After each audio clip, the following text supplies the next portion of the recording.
प्रधानमंत्री नरेंद्र मोदी ने लोकसभा चुनाव 2024 के लिए वाराणसी लोकसभा सीट से तीसरी बार अपना नॉमिनेशन फाइल कर दिया है। इसके साथ ही उन्होंने एक एफिडेविट दाखिल कर अपने बारे में कई जानकारियां दी हैं।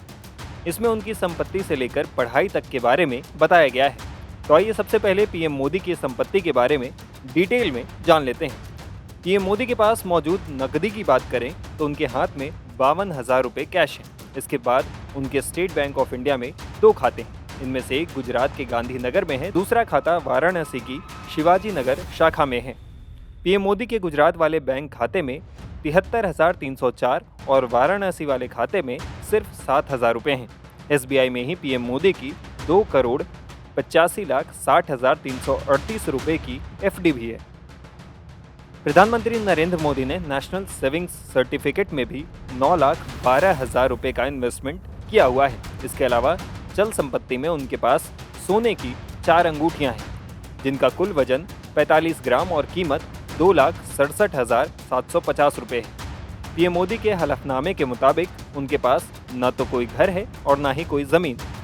ऐसे में उनकी कुल संपत्ति 3,02,06,889 रुपये है। पीएम मोदी के एफिडेविट के मुताबिक उनकी कमाई का जरिया पीएमओ से मिली सैलरी और उनकी सेविंग्स पर मिल रहा इंटरेस्ट है। पीएम मोदी ने पिछले 5 साल की कमाई के बारे में भी बताया। वित्त वर्ष 2022-23 के दौरान उनकी कुल कमाई 23,56,080 रुपये रही, जबकि इससे पहले साल 2021-22 के दौरान उनकी कमाई 15,41,870 रुपये रही। चुनावी हलफनामे में पीएम नरेंद्र मोदी ने अपने एजुकेशन क्वालिफिकेशन के बारे में भी जानकारी दी है। इसके मुताबिक पीएम मोदी ने गुजरात बोर्ड से साल 1967 में स्कूल की पढ़ाई पूरी की। इसके बाद उन्होंने साल 1978 में दिल्ली यूनिवर्सिटी से बैचलर ऑफ आर्ट्स किया।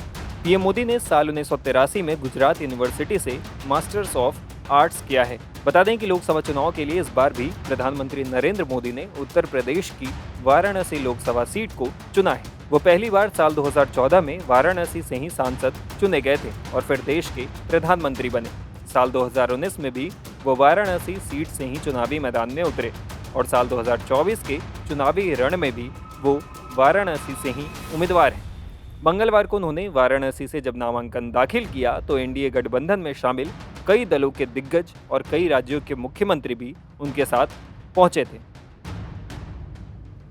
नामांकन के बाद उन्होंने सभी नेताओं से एक-एक करके मुलाकात भी की। बता दें कि वाराणसी लोकसभा सीट पर लोकसभा चुनाव 2024 के 7वें और अंतिम चरण में 1 जून को मतदान होगा। वहीं 4 जून को चुनाव के नतीजे आएंगे। Times now of Bharat digital की रिपोर्ट।